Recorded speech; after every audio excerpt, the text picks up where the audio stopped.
welcome WA hockey fans to another episode of the Hockey Hour. Jace Gabriel here with you once again, and joining me is the former Hockey-roo, Jane Claxton. Hello, Jane. Hello, welcome back for another week. Great to have you back. Last week's show got some good feedback, especially from the hoof classer. Yeah, we're attracting international comments on our the Hockey WA Instagram page. Great, isn't it? Yeah, I wasn't happy, but they tried. I tried to play off their joke, but I don't think people are convinced still. But I think they were shocked how badly it was received as well. Cracking show again for you this week. We'll get into the Hockey WA news shortly. We'll also have our mailbag. We'll go through the wrap of the Stiles Electrical Premier League for men and women. We're going to chat to Chloe Forbes from the Melville City Hockey Club. And then on around the grounds, we have a Southwest hockey legend. So stick around for that.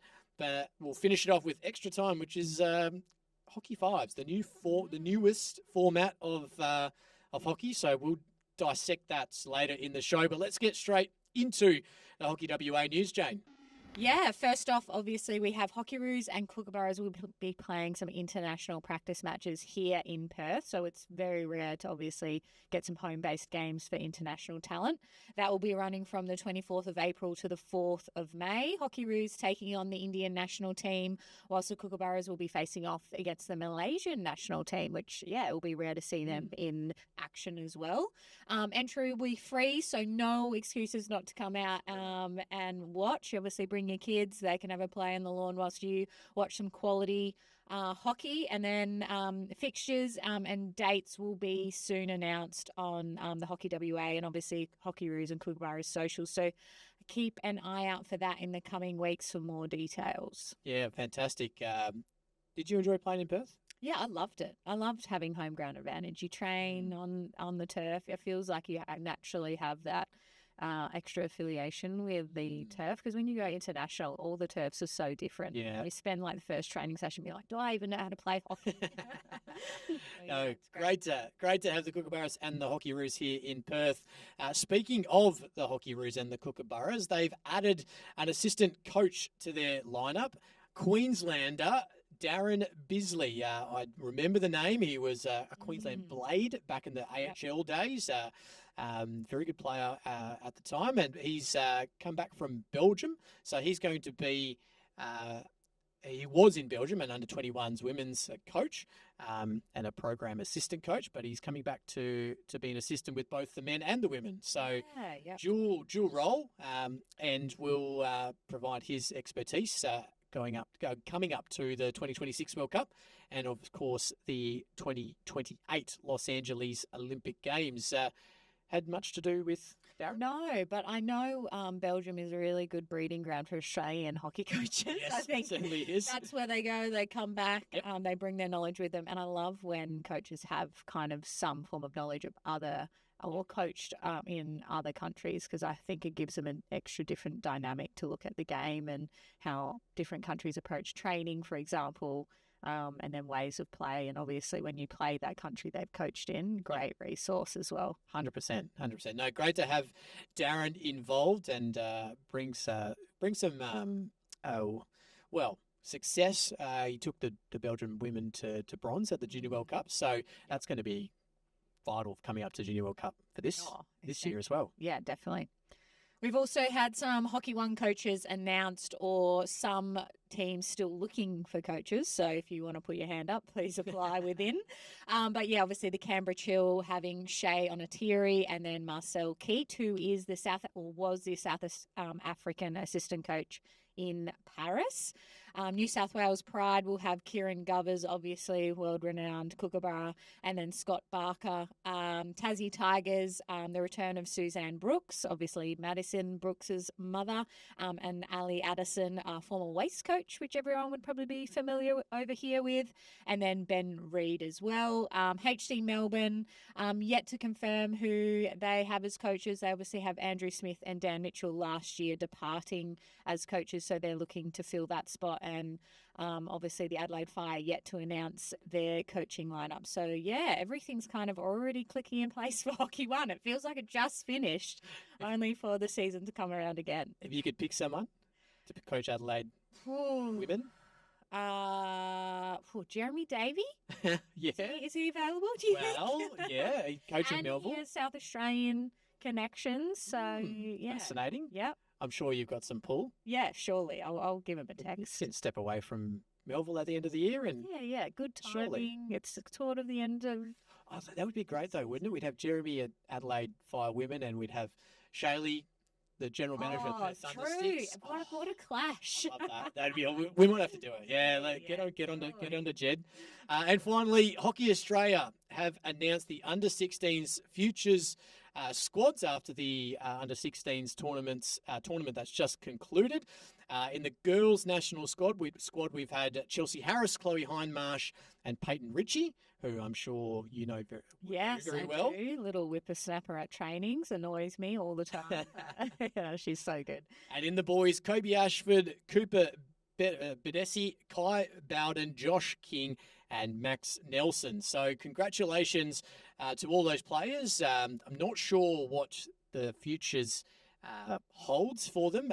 Potentially some extra training as part of the squad. And look, something that we don't do very much is have an under 16s national team come and play, or vice versa. Back in my day, You're in that point. yeah, the schoolgirls under 16 national team we had, and they would do a tour to Europe or South Africa or something like that. So, but I don't think it now happens anymore. I think that's kind of there is a tour at the moment for an probably under 17s team through SportsLink. So I think a few have gone away and play in Europe. So I think that's happening, but that's pretty cool. Yeah, I know. It's your first kind of taste of being nationally recognised, and I think it's such a great tool to build confidence, but also experience and get to play with other girls from other states, which, you don't really get until, later on. Absolutely. Mailbag, Jane, and I am so happy to say we've got some people who've put their names or their handle to some questions. So let's get straight into it. Kieran Sanders, thank you very much. Long-time listener, first-time contributor, loving the transition to Apple Podcasts this year. Much easier for subscribing and not missing an episode. Love that. Good, thank you, Kieran. I'm wondering what brought about the change and what behind-the-scenes work is required to get the pod out each week. Love your work, Jason. Welcome, Jane. Keep up the good work. Oh, gosh, I'm blushing. I know. Kieran, great man. Thank you so much. I can actually answer that question for you. So the reason for the change is we were, the pod, the last year and the year before when we've been running it on the radio station, it was a pre-record anyway. That was the best for being able to get the guests at good times. So it was essentially a podcast in itself. We've now added the video option, which allows us to, so better content.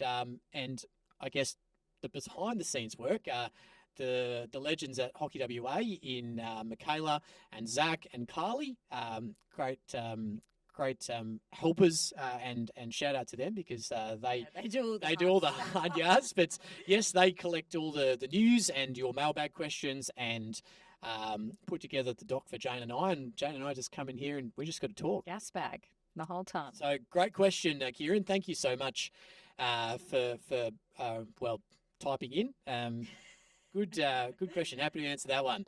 Number 2, Jane, I'm going to put this one to you. I think this is a good one in lieu of your current player coach status. Mm-hmm. What is your view of juniors playing in the Premier League, and what age is too young?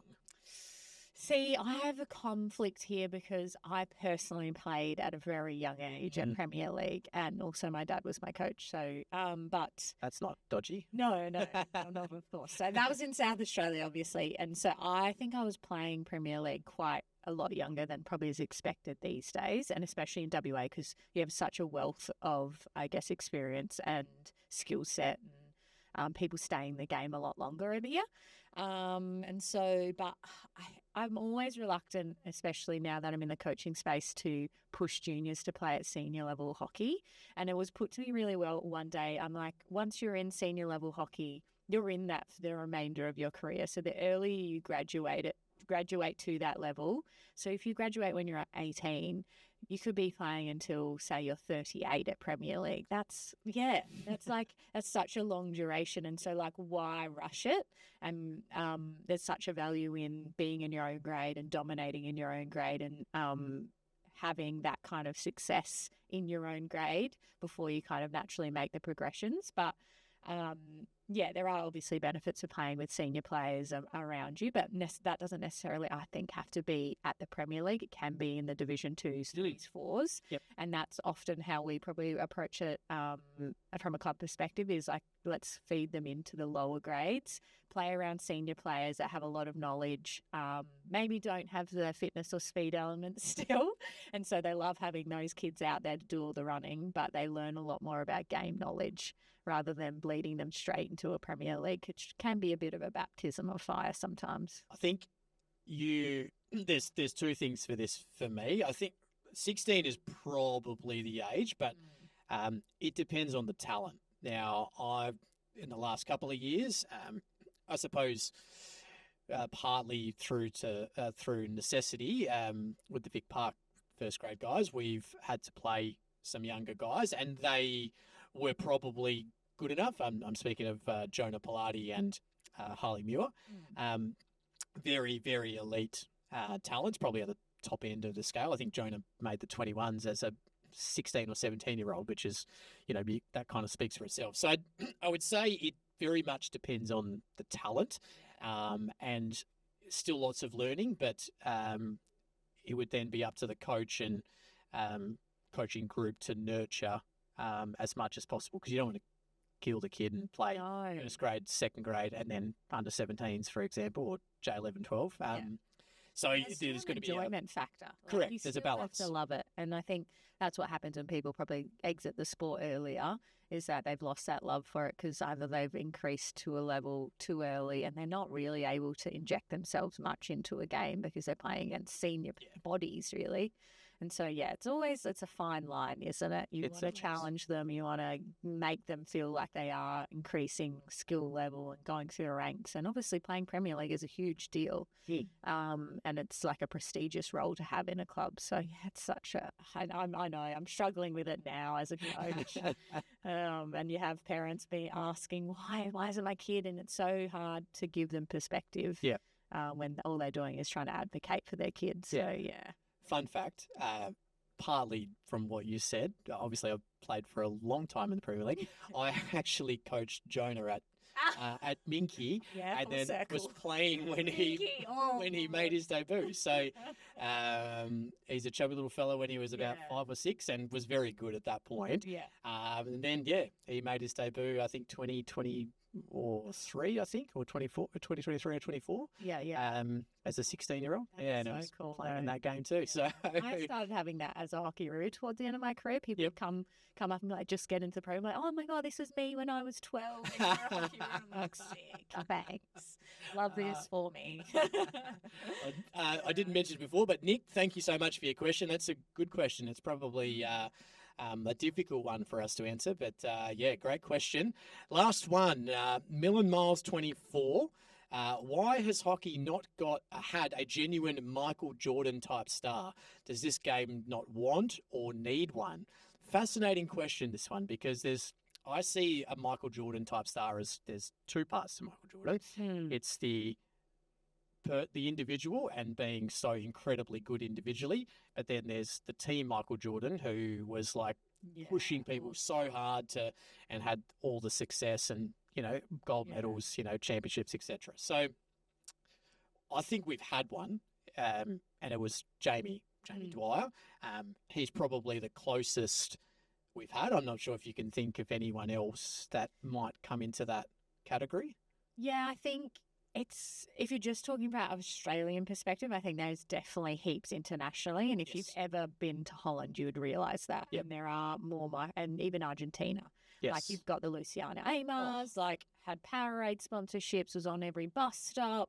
So it depends what generation you are in. True. If you've, but obviously in recent times, probably if you just keep it into Australia, there's probably not been a standout kind of Michael Jordan-esque character, but definitely, obviously, in the golden age of the Hockeyroos, you've got your Trini Powers, your Alison Annans, all of those superstars. And when you win Olympic gold medals, that also puts you on the map as well. And so, as you said, there's a two-part component, like it's team success, and the success is usually those Olympic medals, but also individual accolades in terms of FIH Player of the Year and things like that. And so it's a hard combination to have of both.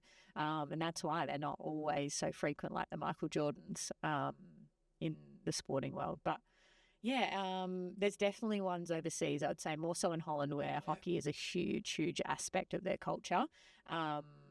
You've got Zandivar from the women's perspective. Yes. She's hugely celebrated, and Yubi Janssen now coming through as well. So, if you ever go into Holland and go to a hockey match, I think you'll realise there are a few superheroes over there. 100%. Well, I mean, I think they're everywhere through the grandstand and the town, and it's crazy. Ava Drummond, she plays one season in Hockey One, and changes the game. Exactly. So I think there's plenty around. We probably just don't hear about them being a lower talked about sport in Australia, but Argentina and probably Holland, they are plastered a fair bit everywhere. So thank you, Millen Miles 24. Appreciate that question. A fascinating one. Divided us a little bit here as well. So Mailbag, that's all the questions we have this week. So keep an eye on the Hockey WA Instagram story. Submit your questions or submit them to Jane or I. We're happy for you to ask any questions. We've had some brilliant ones this week. So thank you, Kieran, Nick, and Millen Miles 24. Keep them coming. We're happy for anything that you would like to know. Let's go through the wrap, Jane, of the Stiles Electrical Premier League for the weekend just gone. Let's start with the women, and we go back to Friday night and a 1-1 draw between UWA and Hale. It was Ella Frost who opened the scoring, and then Prada Heron getting on the scoreboard late and finishing 1-1. Probably didn't see that coming, but that's probably a fair result. Arm wrestle, I heard. Both sides kind of having some dominance through different periods. Depends who you talk to on each team as to whether they should have won or not. I have discovered. Fair enough. But, I think well done to Hale. I think they probably went in knowing it was going to be a tough match, kept the scoreline even. Looking at both teams and the personnel they played, I think that's probably a fair result. It looks like UWA are a little bit under, well, probably not at their full strength. And we know that Hale probably aren't at the moment, but I mean, they've added in Sarah Burns, who didn't play last week. So it probably evened itself out. So 1-1 draw there. Then it was the 2-2 draw, the surprise result of the weekend, 2-2 between Melville and Vic Park. And Petra Verster opened the scoring for Melville. Misha Rodia got back on level terms for Vic Park. And then Carrie Somerville seemed to have got Vic Park ahead in the third, but Casey Donaldson scoring a field goal to make it 2-2. And that was all she wrote. I watched this game. Yeah, what's your thoughts? Heavily played in Vic Park's front third, as you would probably expect. But Melville defended very, very well. They got touches when they needed to get touches. They were brave. They were strong. They cleared the ball. They knocked down the other end, made it frustrating for Vic Park. From a Vic Park point of view, I think they probably, you start to carry a little bit too far before you pass, and then that creates frustration builds. Yeah, your frustration builds. There's mishandling. There's then the extra touches that the defensive team gets. Can't get good shots at goal. So, Madison Woods very good in the goals. Obviously, keeping out a lot. But the defensive group of Melville, which we'll ask Chloe shortly, were very good as well. So, Yu Asai, the import there for the Japanese international, dual Olympian, probably made a fair bit of difference in their defensive group. And Melville seemed to be missing their two Hockeyroos. They did. In Maddie Smith and Abby Wilson. So, very good for them, I think.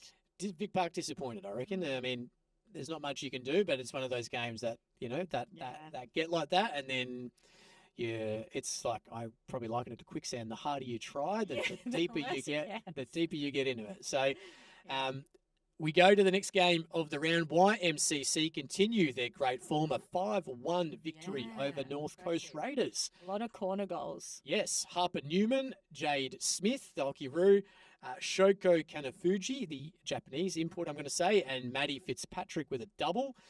Ella Dupree on the scoreboard for Raiders. They just keep on keeping on, don't they? Yeah, they do. I think obviously we chatted about this last week and how YM are definitely a threat to be reckoned with. And Raiders obviously struggling a little bit with performances recently, so we weren't probably shocked that it went in YM's favour, but maybe shocked at the scoreline. Yes, 5-1. That's and 4 goals in the second. They just probably ended the game right there, to be fair. They scored all about 3 of them 2 minutes apart. So they went 18, 20 and 22. So, yeah, Purple Patch basically got it done. So the YM girls, look out. They are coming. I know, yeah. Your game, Jane, 3-3 with Lions, which I think You did I predict. did When I predict. finished, I was like, bloody James. Yeah, no, it was an interesting game. I wrote on my Strava, if anyone follows, questionable draw. I did see that, actually. And I'm like, I was going to ask you about it. No, I'll wait. Yeah, so one of the goals was a nice little soccer kick beforehand. The girl will remain nameless, but I did ask her to kindly admit it to the umpire, which she declined and ran back to the halfway line celebrating with her friends. These young bloods. I know, but you just hopefully believe in karma. And I think I got hit in every body part. I've got like a nice little egg on my forearm, on my tricep, and then I got kicked to the throat, which is a unique injury to hockey. When I was trying to explain to people at the ED department, because I got told I had to go there, I got kicked in the throat by playing hockey, and they were just trying to. I had to reenact it so many times. But yeah, so you were prone to being on the floor during your Hockey-Roo scrimmage. I was not memory. on the floor though. I was just simply making a tackle at a normal height, and I get this shin pad flying through the air. So unique set of circumstances, and I think another girl on our team got stitches to her eye. So we're a bit battered and bruised. We had a broken nose last week, or a few weeks ago. Stitches, throat punch. I don't know. Yeah, I know. And then backing it up on Wednesday. Keeping ED busy. Yeah. Jeez. Lucy Sharman, Sophie Nation, and Britt Wang on the scoreboard for Reds. Georgina Dowd with a double, and Ange Chilwell with one in the fourth, which essentially tied it up. Let's move on before you get too angry. To end the weekend, it was an 8-1 demolition of Whitfords by West Side Wolves. The single for Whitfords was from Caitlin McKenzie, and then Jordan Holtzberger, Greta Hayes, Jess Friedman, Maddie Radcliffe, all with a single, and Ellie Buckley with 4. With 4 goals, 2 in each of the first and second quarters, and then probably sat on the bench for the rest of the game. Yeah, all field goals too. So to her credit, making the most of all her possessions. It's honestly, I'm jealous at this point. I just would like to score maybe 2 in a season. Maybe you should go get some tips from Ellie. Yeah, I'll get some private training. Yeah, Ellie, if you're listening, you've got a potential scholar here for you. They continue their unbeaten run to be 4-0, sitting on top of the ladder. Lions in second with 8 points, and then a host of teams on 7, including YMCC, UWA, Reds, and Hale. And with those 4 goals, Ellie shoots to the top of the Jackie Pereira leading goal scorer with 10 goals already. We've only played 4 games. Unbelievable. Now, we've got midweek games coming up. We are going to take a hiatus from next week. So these games will be played by the time the pod comes out, but we'll get your tips anyway. So on tomorrow night or Tuesday, the 15th, YMCC and Wolves, the Battle of Shenton. I think it will be a tight battle. I do think Wolves, depending on who they have playing. I know a lot of people are jetting off for the long weekend. Yes. Who knows? But I think Wolves will still remain dominant. There's too many great goal scorers in that team, and they don't lose easily. No, I think it'll be tight, but I think they'll get over the line. A double on Wednesday, Reds and Melville. We know your allegiance there, and you should get the job done over. Yeah, but now Melville. it scares me with that 2-2 draw with Vic Park on the weekend. And then Raiders and Wasps. Wasps had the bye on the weekend, so I think Wasps should get the job done over Raiders here. You think that too? I think so, yeah. They'll have probably Nobsy. Oh, no, I think a lot of the Hockey Roos girls actually aren't playing this at the midweek games. So, Okay. yeah, I think Be fascinating. could be pretty even. Steph might be back from India. She could be get back from gallivanting around India to slot in a few goals as she normally does. We have a strong love for Steph on the show. I don't know, we? we need to stop. I know, we do. And then 2 games on the Thursday, Vic Park and Uni. Fascinating. I think Uni will win this game. Yeah, they do have a lot of depth. But again, it's always depending on week to week, different people are playing. And I think Vic Park obviously will be losing their Hockey Roos. So they won't have someone like Carrie Somerville or even Leash Power in the net. So I think that will probably damage them a lot. I agree. And then finally, Lions and Whitfords.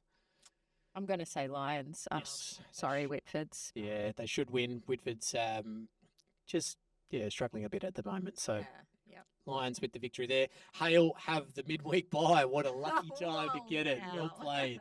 Well played. Fixtures in their favour. Yeah. Let's go to the men's side of the competition, and we go back to Friday night and a cracking game between UWA and Hale. But a 5-2 victory to the Green Machine. The big dog, Chris Sorello, TJ Wickham, Cam Geddes with singles, Harry Golding with a double, Sam McCulloch and Ian Grobbelaar with singles apiece. We said that they would be coming back hard, and they did. So a 5-2 win probably doesn't make up for their loss to Freo, but that probably makes them feel a little bit better because Hale were pretty decent, or will be a decent team this year. Yeah, definitely. And I think Hale will probably wonder what they were doing in the first half and why they didn't probably switch on as quickly. But yeah, it's hard coming off a game, UWA perspective, where they've lost and they've come in with actually a little bit of fire. Absolutely. And obviously having the big dog on batteries. Oh, that, it's always hard. Certainly is. We go to Saturday's games, and YMCC with a 9-3 victory over North Coast Raiders. A single to Liam Hart, a single to Liam Henderson, a double to Michael Nicolai, and 5 goals to Cooper Burns, which includes penalty corners and field goals. So he pushes his claims as to be the premier striker in the competition. Singles each to Ethan Boucher, Nick Jolly, and Scott Capone. Now, they are obviously the benchmark currently of the competition, YMCC, but I feel like they'd be pretty disappointed letting in 3 goals. Yeah, I think so. I think Tyler Lovell would not be a fan of that. So I kind of wonder what happened there. Have they played many of the top tier teams yet? Because that'll be an interesting. Yes, they have. They beat Melville round 1. Yep, they beat Melville round 1, and I can't remember who else they have beaten. The Melville win was the scene setter, I guess, and they beat Uni. UWA. Yep, they beat Uni. So they are conceding quite a few goals against the top teams, but managed to score so many more that it's. That's it. That was the way Uni have played forever. Make it a shootout. So we go to the Saturday evening game, Melville and Vic Park, and Melville get their second win of the season with a 2-1 victory over Vic Park. James Day and Ollie McGill scoring in the first half. Hayden Vader-Canis got the Panthers back in the third, but they couldn't get another to tie it up or even go and win the game. Fascinating one, this one. Melville probably dominated or probably had more of the possession. Vic Park definitely had opportunities, but 5 penalty corners to 1 to not concede from penalty corner with the James Day expertise, especially late in the game, but only the 1 penalty corner for Vic Park probably tells you that it was a bit difficult. Now I'm seeing 2 strokes here. No, that's the same in the Hale game. Okay. There was strokes allocated, but that wasn't reality. So Maybe they were someone's supposed to getting be. stroke happy on the They're data. probably penalty corners, I would imagine. So they're Yeah. probably 3 penalty corners, but to not execute, both teams probably will be disappointed with that. Yeah. No Matt Dawson for Vic Park in this game, so defensively a little bit different. But yeah, I would imagine Melville probably had a bit of a point to prove from a 2-1. Yeah. We've said it for the last few weeks that we've been waiting for them to click into gear and create the connections and use their weapons. So might be a turning point for them. Might be. Ben Staines was very good up front. But we go to Sunday's games and a 5-3 victory for Fremantle Coburn over Wasp. They keep on keeping on as well. Aaron Hazel with a double, Jack Scott, Matt Bird and Harrison Banyard with singles. Whilst for Wasp, Charlie McIntyre, Connor Otterback and Trent Mitten. We were kind of undecided on this game. We thought Freo would get the chocolates, but yeah, they did. I mean, they only got them by scoring twice in essentially the last couple of minutes. Yeah. So, yeah, Wasps, wouldn't have been happy No. getting back to 3-3 and then conceding 2 within a few minutes. So it was on the line, but, yeah, couldn't get the job done, Wasps. Yeah, no, it's impressive by Freo, back-to-back last week, this week. Some solid performances. Yeah, it's exciting to see where they go. They're creeping up on people, aren't they? So I don't think anyone's really taken them Third on the ladder, so doing well. They are. Last game of the round, a 9-0 victory for Reds over Mods Old Guildford. Zach Rackus had an absolute day out with a double hat-trick. 6 goals for Zach Rackus, and then AJ Lockley with a double himself. Do we need to delve into it? I think it's pretty comprehensive. I think it was very 11 penalty corners, so yeah, gosh. Tough day at the office for Mods, but look, hopefully they're, like we said each week, their younger players are just developing the resilience and the game plan that John McGuckin's trying to put together for them. The last game of the round was a 6-2 victory for Westside Wolves over Whitfords. Fraser Hay and Ricky Haywood on the board for Whitfords. And then for Westside Wolves, a double for Lockie Kane and singles to Matty Edgar, Dane Gavranich, Simon Benetti, and Ali Murray. So they continue on as well. Westside Wolves, we have a quick look at the ladder. And YM still undefeated on top with 12. Reds and Fremantle Coburn on 10 apiece. Westside Wolves on 9 and Hale on 7 make up the top 5. The goal scoring is will change convincingly. 9 field goals to Zach Rackus. It's him sitting on top of the Gordon Pierce leading goal scorer. Cooper Burns with his 5 takes him to 8, and Liam Flynn, who hasn't scored, he didn't score over the weekend, which is not normal for him. He's on 7. We have a look at the midweek fixtures, and they're going to be starting Tuesday night as well, of course. These will be played by the time the pod goes to air. Vic Park, UWA. I think they potentially will come out of that on top, but I think Vic Park from the weekend will probably be a bit annoyed with their performance and be coming out of the gate pretty strong. Will Matt Dawson be back on deck? He'll be back, yep. Yeah, just missed for a wedding on the weekend, okay. So he'll be back. Allowed, I guess, after that many years missing a lot of stuff. That would be a nice little wrestle, I think, for you guys. It will be. Back in the boys to get it done.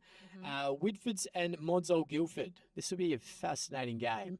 But I think Whitford should win this game. I also think that Whitfords have actually, when you watch them play, do play some impressive hockey.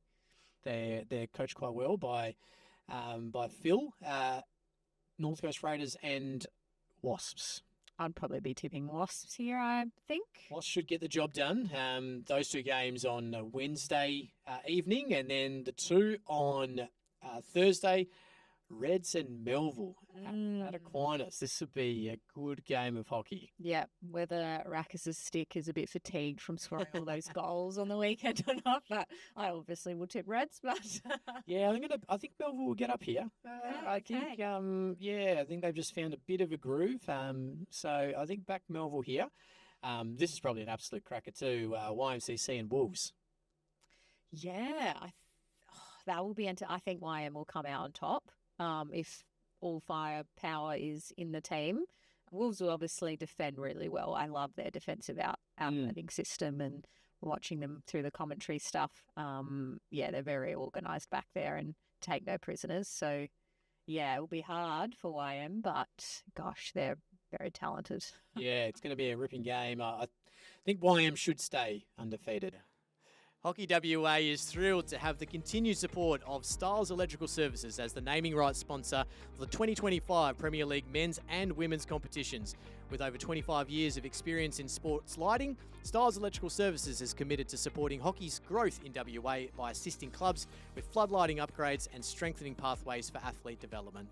Their ongoing support will help enhance one of the world's strongest domestic hockey competitions, and we cannot thank them enough for their support.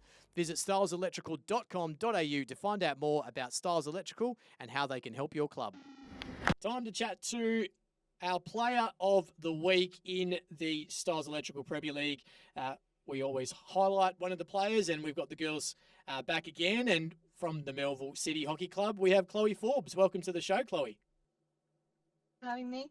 That's okay. Firstly, tell us what's your coffee order? I am an almond cap girl, which is a bit of a basic milk.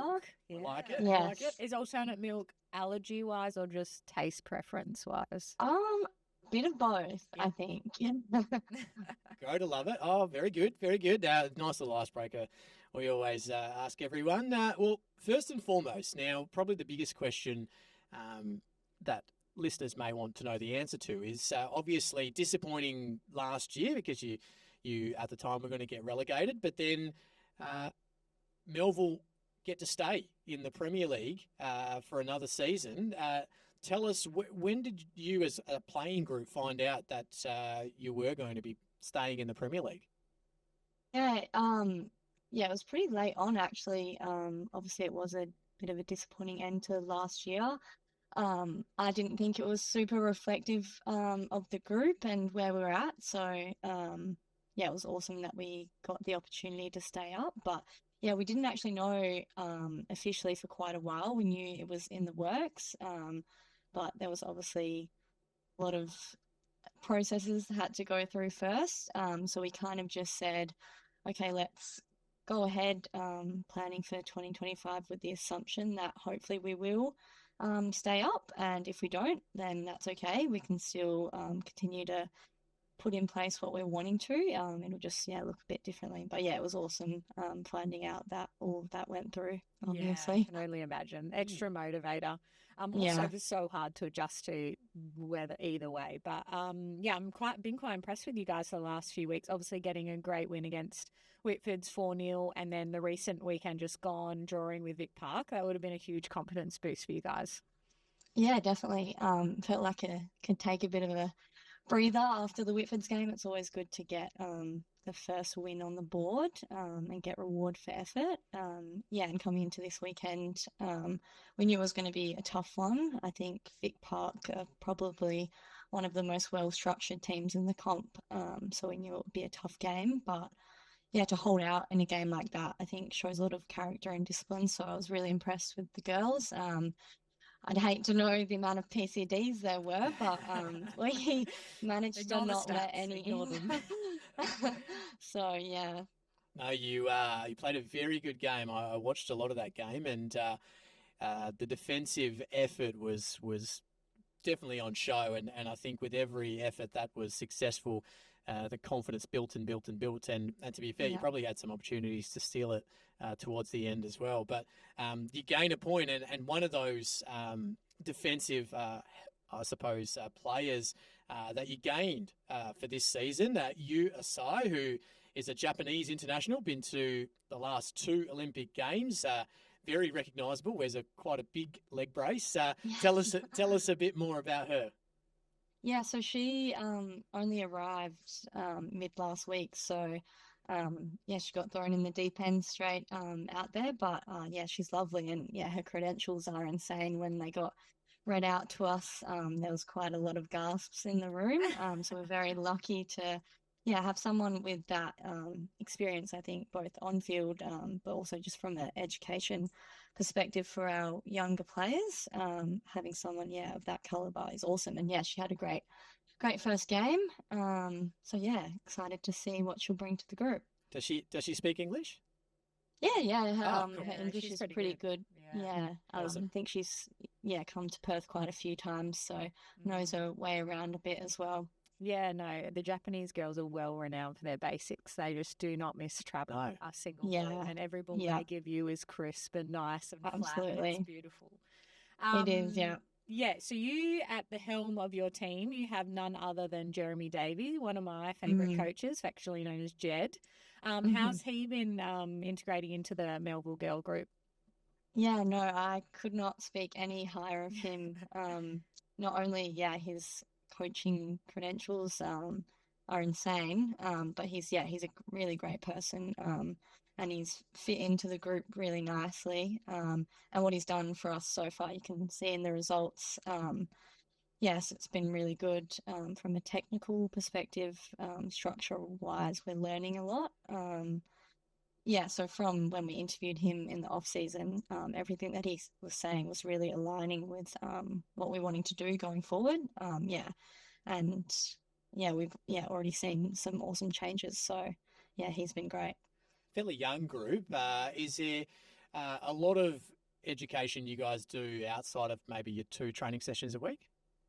We have implemented a video session which has been pretty helpful.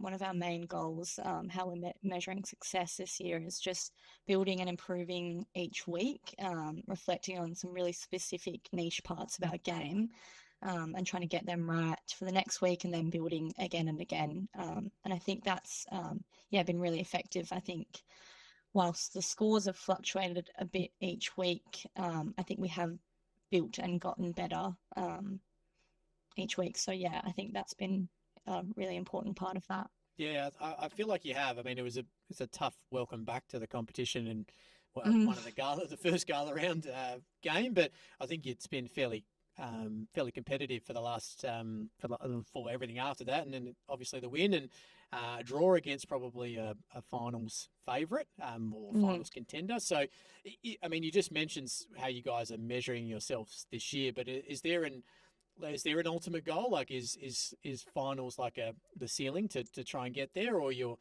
much sort of looking at development of the group? Yeah, I think towards the end of last year and in the off season, we recognised a need for a bit of a rebuild. And I think Rome wasn't built in a day, so we knew it won't all happen in the first year. But I think we've got a bit of a 2 or 3 year plan in place. So yeah, if things start to go right this year, awesome. But I think yeah, we're just taking easy and yeah, really trying to rebuild and build some foundations because yeah, we do have a really young group, which I think is awesome. In terms of where we'll be, yeah, in 3 to 5 years. So I think it's just, yeah, building the foundations for now. How are you finding leadership? Because I've noticed you're sharing some captaincy amongst a few probably of the more senior players. How are you Mm. finding that? Yeah, I probably am on the younger side of that.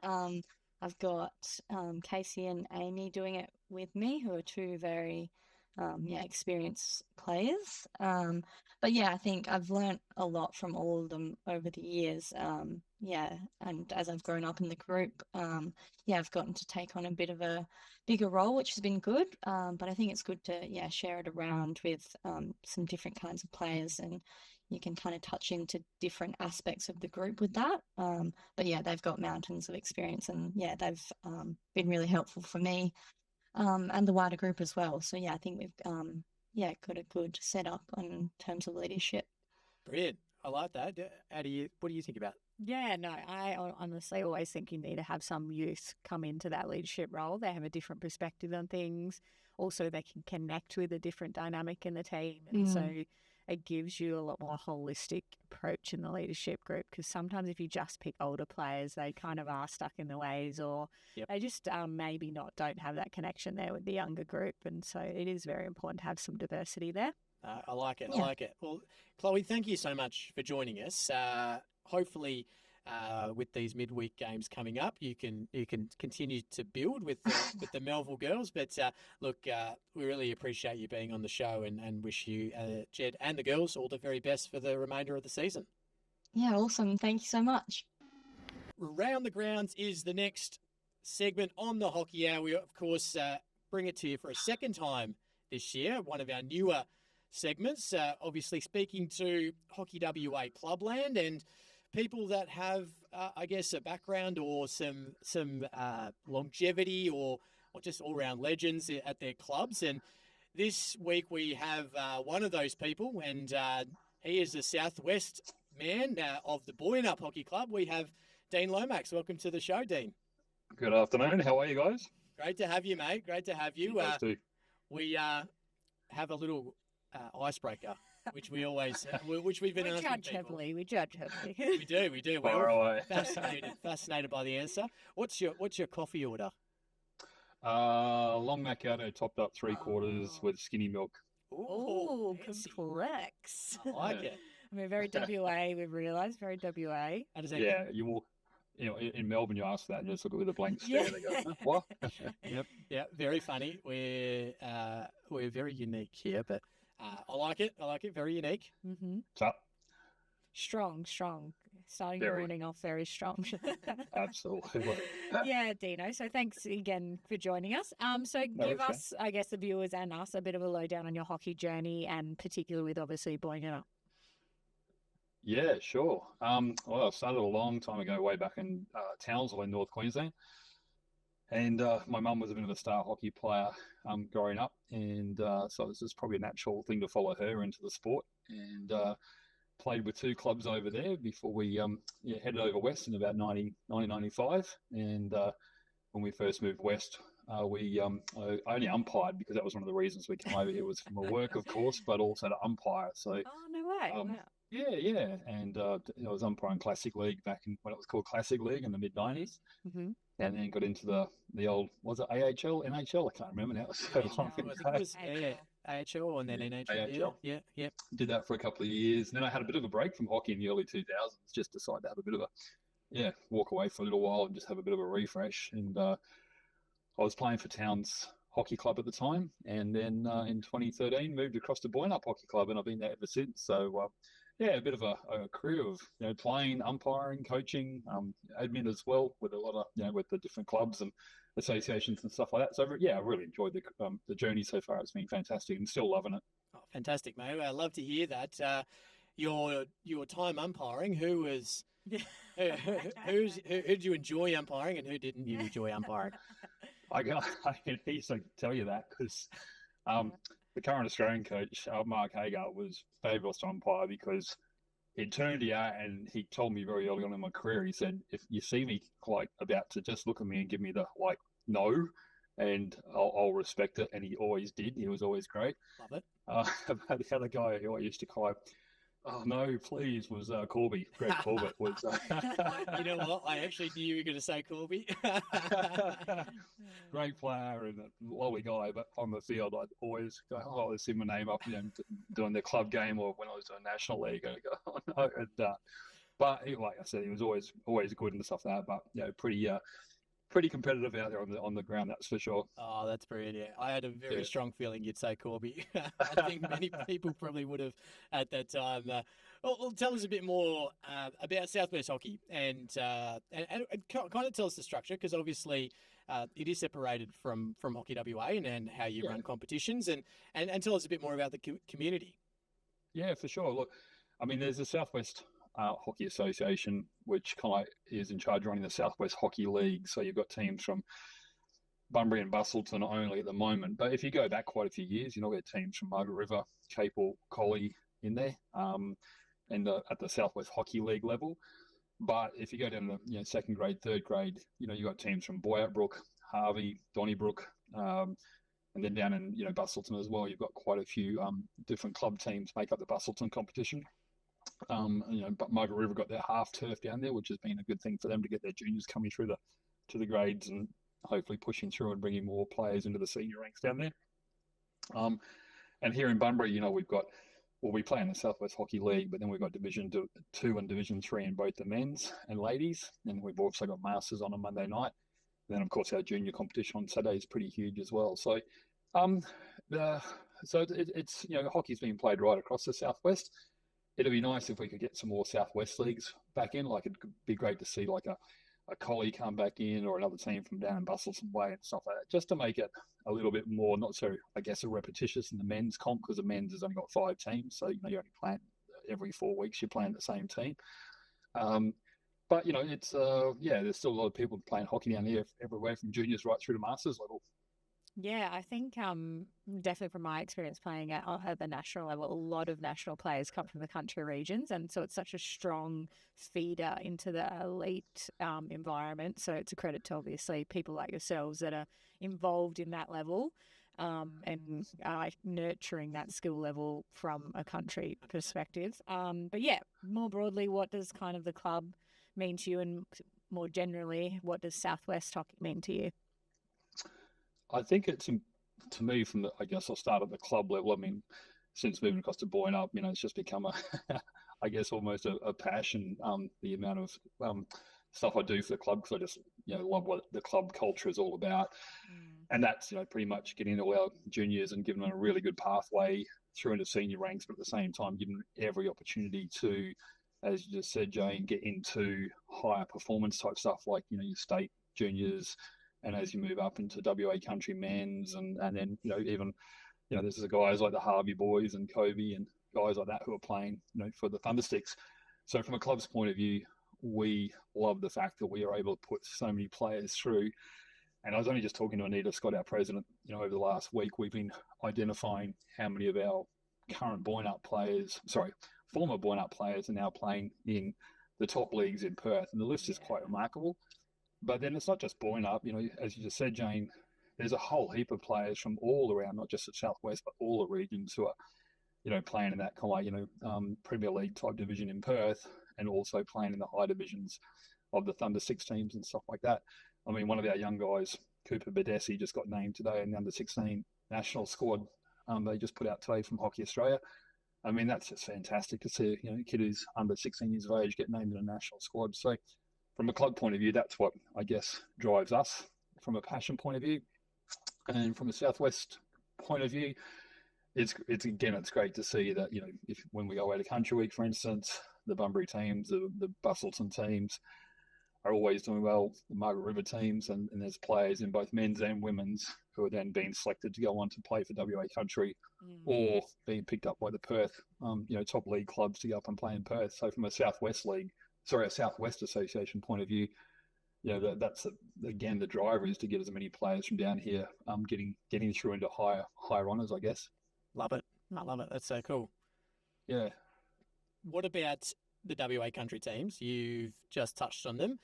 You're involved again, I should say, as an assistant coach. Tell us a bit more about the WA country teams. And it's obviously started earlier. You guys have had some, for the men, have had some little games up here in Perth. And then we'll obviously have the country week, and then the tournament coming up for the men and women. Yeah, sure. Laurie Tyler, who's the head coach of Boyne Up and also the coach for WA Country. Andrew Hall from Kalgoorlie. We had Keith Old involved pretty early on in the men's program, but with his role with Hockey WA now, he can't really give us too much time there. He just comes and helps out when he can with the goalkeepers and talent spotting and stuff like that. And so this is year 4 of, I guess, that group. And the other good thing was the women's squad last year did really, really well in Goulburn, New South Wales. Like, they just performed such high level, and pretty unlucky to get knocked out in straight sets in the finals, because the coaching team there did a fantastic job, and we really hope that flows through to this year. For the men, a couple of weeks ago, we had our it was kind of like a training type weekend. You can't help but look at the players that come through to see what we're going to be out there. But our main focus for that weekend, when we played Hale and the Wolves teams on the Saturday, Sunday, was really to ensure that all these players came in from the regions. We had 30 odd nominations, and for them to come in and play the game and to get feedback on what we wanted them to go away and do. So when they come back for whether we play the Hotspurs in a couple of weeks' time or when we go to country championships in a couple of weeks' time. Sorry, the state country championships. That they have a bit of an idea of what we're looking for from players. And they're not just saying, here, come in and have a hit and then go home and then come back. And they haven't learned anything from coming away. That was a really important thing for us to make sure that, we grab players independently and went, hey, from yesterday's game, this is what we want you to do today. Take this home and train it. So when you come back for, when we select the squads, they're a lot more knowledgeable and they've got the skills that we're looking for, to give them every opportunity to be selected, really. So we just want to make sure we're spreading that net as far and wide as we can. So that was a really successful weekend, and we got so much out of it, and we hope the players did as well. And also, Hale and Wolves, hopefully it was good to hear that from them before the season started as well. So wow, that's like a huge development opportunity. It's very rare, I think, when you're emerging to get that level of feedback and be able to implement it, and then have that continued relationship. That's so hard finding that as I think a junior, but also when you're in your senior ranks trying to navigate that pathway as well. One of the coolest things is that you because you are the WA country group, like you can't just have everyone, travel 5 minutes to the hockey stadium to train together. Right? So it's so important to be able to build connections and guys, buy in a fair bit, which is fantastic. Yeah, exactly. Absolutely. And one of the selectors who's been, put into his role for this year's team has already been watching up in Perth, because again, what I was talking about earlier, where we've got country players already playing in Perth, we just can't get up to Perth all the time to watch all these players who are playing in the leagues up there, whether it be the top league or second or whatever. So we've also got the guys up there keeping an eye out and sending reports back to Laurie and saying, hey, this player's gone really well, or this is what we need to feed back to this player. And look, if Laurie, he is always on the phone to everybody, and he'll always give them a ring and give them some feedback and stuff like that. He's not afraid to tell it how it is. And he's all about just developing players and getting as many as possible. We'd rather have 50 players to select the top squad of 18 from, rather than just being able to say, well, there's 18 nominations, we're taking those 18 away. We want to give it as far net as we can to pick from. So Brilliant, mate. That's brilliant. Do you want to go? Yeah, so not only are you managing all of what we've just discussed about bringing up hockey club and the Southwest in general, but you also have collided your passion, and obviously you own a media production business in Lomax Media, and now you're integrating that with your love of hockey. Give the listeners a bit of insight on how you're doing that. Obviously me and Jace know, but I'll give you the floor to give yourself a little pump up. Yeah, look, I guess I've always kind of put ourselves out there as being able to help hockey where we can, because, I've got the gear and the expertise there to do it. And so for the last couple of years, since the Hockey One League started, we've been providing all the camera teams to cover Hockey One here in WA. So all the games, we basically feed all the stuff live back to Melbourne for the commentators to jump in and commentate the games. And of course, working with Jace down the sideline, he's not bad. He's come a long way. So that's been really good. But the other thing which I really enjoyed personally, from a personal point of view, is learning new technology. So we're using for the club and for WA Country, getting right into coding all our games up ourselves.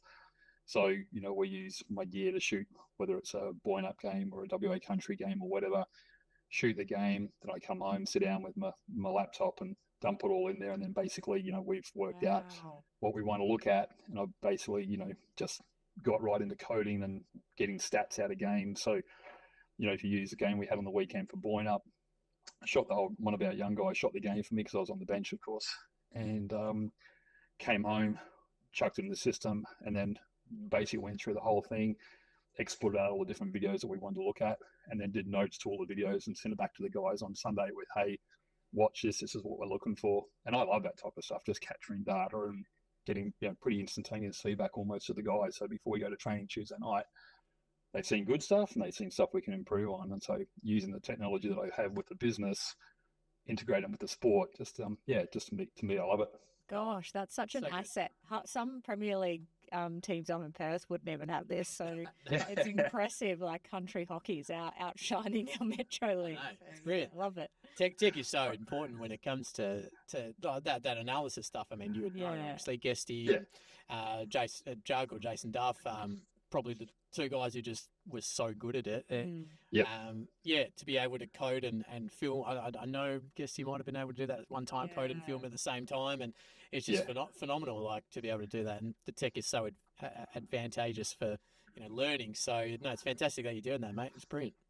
And the funny thing is, it's come full circle because back in the about 97, 98, when I was umpiring Classic League with Don Pryor, and Don rang me out one day, goes, "Hey, I've got this idea for this software, and can you come up and help me?" And the guy I was working with at the time, he was a bit of a brilliant back-end programmer, and so we'd drive up to Perth every now and again and sit in with Don, and basically that was the start of Sports Code, which now is around the world and stuff like that. So I was, in that original, not playing a major role, but giving Don a hand really early on. I was pretty, from Don's point of view, like, for him to be able to foresee that type of stuff was just sensational at the time, way ahead of his time.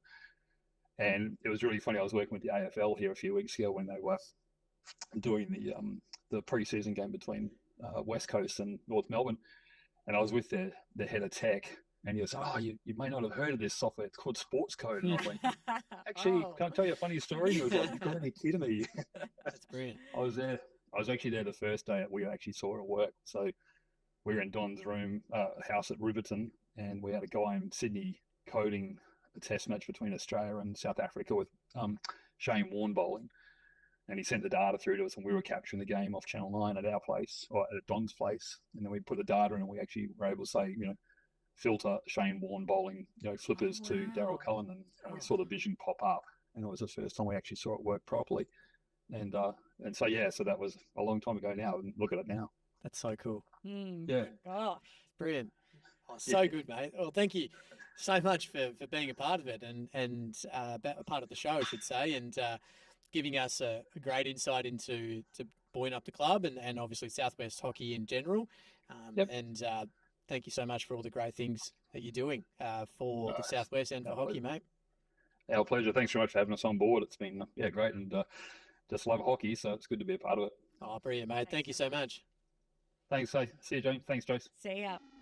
How cool is Dean's story about Sports Code? I know, incredible. My dad will be so jealous. He's a data nerd, so he probably already knows Dean, to be honest. I would imagine he does, yeah. But no, that's incredible. I had no idea he was there from the precipice of Sports Code. No, I don't think no one uses Sports Code anymore, do they? No, it's more Huddle. Huddle. Yeah. There's another one, I think, from memory as well, but Huddle seems to be the go-to better, now. The more viable option. But fantastic to have Dean on, and fantastic work he is doing for Southwest hockey and for hockey in general. So thank you very much, Dean. Extra time, Jane, this week. Another topic you've brought to us. Hockey Fives. I know. Hockey Fives. Now, for those that don't know Hockey Fives, it is a hybrid version of the game between essentially outdoor and indoor. So it's played on a AstroTurf, probably about the size of an indoor court, maybe a little bit bigger. Obviously, 4 field players and a goalkeeper. It's set up into 4 10-metre quarters. You can play like you are outfield, and you can. There's no scoring circle. You can score from inside your own half, however you want, whenever you want. No penalty corners, so any severe infringements effectively become a one-on-one. What do you think? Yeah, it's always been, I guess, rumoured, or there's always been conversations in the national circles about, will we navigate towards Hockey Fives like the basketball does with 3-on-3 at the Olympics? And so there's always been that kind of murmur in the background, will we have to navigate towards that to be more entertaining, to be more consumable, to be like that rugby 7 style where there's multiple games in an hour and the fans are fully engaged. So I've never personally played it. We do a little Hockey Fives-esque out training when you're doing mini games, but never in a proper tournament style, because I believe they often select from the country national championships for our Australian Hockey Fives team. They did, last year the World Cup in Oman was selected from the indoor championships at the start of the year in January, and then the country championships in the middle of the year got some more players from that. The men and women finished 11th each at the World Cup, I should say. So is it the Olympic? Is it going to be hockey's Olympic sport? I think, like you look at comp games, they're cutting down events, and you're going to have to make your sport more consumable. So I think potentially there is but it's great that we've come up with this game in the hockey community to go, hey, here is a shortened version of our game. We obviously have indoor, we have outdoor, and now we have this Hockey Fives dynamic, and it also incorporates a lot of the smaller nations. So you've got like some really talented smaller nations that are incredible at Hockey Fives that you would not normally even know play hockey. So definitely make it a more competitive game and more consumable for other countries to come, because like 5 people in a team plus your subs easily to kind of fund, and it's not a full hockey pitch. It's, half the size, if that. So yeah, I think it's a good way to navigate towards if we do need to make adjustments to the game, preferably not. I love it in its natural state. Yeah, well, the purists. Yeah, the purists. They won't be happy. Yeah. I'm sure there's some older guys that would have a thing or two to say about it. It's an exciting. Would have loved to have played some aspects. There's obviously Singapore Sixers that a lot of ex elite hockey players go over for more of a fun time and a performance. But I think it's present a lot in the world now, and very consumable and very exciting to watch. And it could be a huge development pathway, I think, in Australia. I'm fairly certain the Youth Olympics is played like that, because I'm sure we've won a gold medal at the Youth Olympics in the Hockey Fives format for the men. I'm fairly certain. I remember Matt Bird and I think Corey Whale might have been a part of that as well. So I guess the question is, if it goes to the Olympics, you would pick from the national squads? Yep, you would. And that would be a hard selection. It's already hard for 16 for the Olympics, and you're just crossing your fingers hoping you do. But then to reduce it to 5 plus, I don't know, say 3 subs. Yeah, well, I mean, I've asked you to pick who's your starting You had 5. a lot more thinking time. Who's your starting 5 and 3 on the bench if you will. But let's have a look who we've chosen for the men. So I've gone with Ash Thomas in goal. I've gone with Cam Geddes, Corey Ware, Kai Willett, and Tim Brand as my starting lineup. And then Tom Craig, Lockie Sharp, and Liam Henderson on the bench. Now, I've gone for speed and skill mostly. Probably could have added Cooper Burns into that, but I've gone with essentially speed and skill and the creativity of a Corey Ware. I like puts it. itself. And now that you mentioned he's already won a gold in it, so yes, veteran of the sport. Yeah, absolutely. Who have you gone? This wasn't in starting lineup order. I was just rattling them off. That's all right. I had Snowden in goal. Loyal Fire fan. Yes.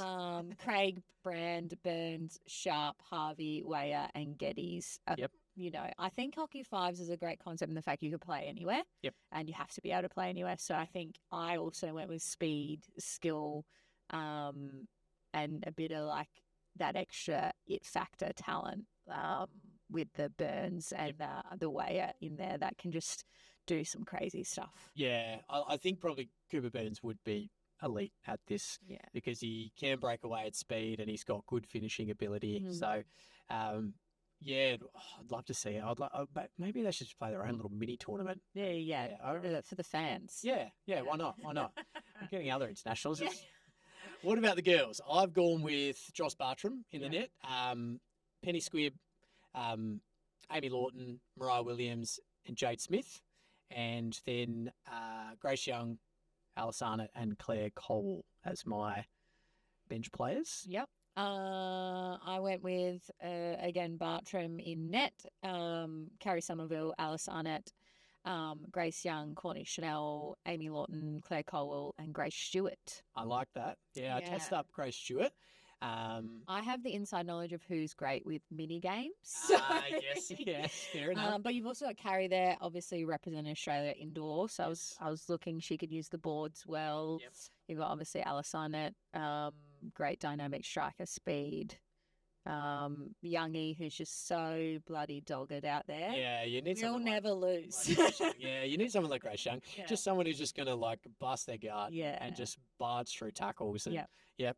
And the reason I've gone with Penny is because of the ability to smash the ball through. Oh, Probably yeah. a bit more common in the women's game. Yep, to definitely. actually hit the ball through. Should be a weapon, I reckon. Oh, yeah, it would be scary as. If you've got a starting five, we'll post it on your social media. Tag Hockey WA. Let's see if people can give us, Hockey Fives starting lineup for the Kookaburras and the Hockeyroos if it went to the Olympics out of the current squad. Fascinating topic. Watch this space. This one. It could change everything hockey's been about and might be the future prospect. But Jane, that's all for this week. Fantastic episode. Thanks to Chloe Forbes from the Melville City Hockey Club and Dean Lomax from the Boy and Up Hockey Club for joining us. Now we're going to take a week off. We'll be back. Hard work.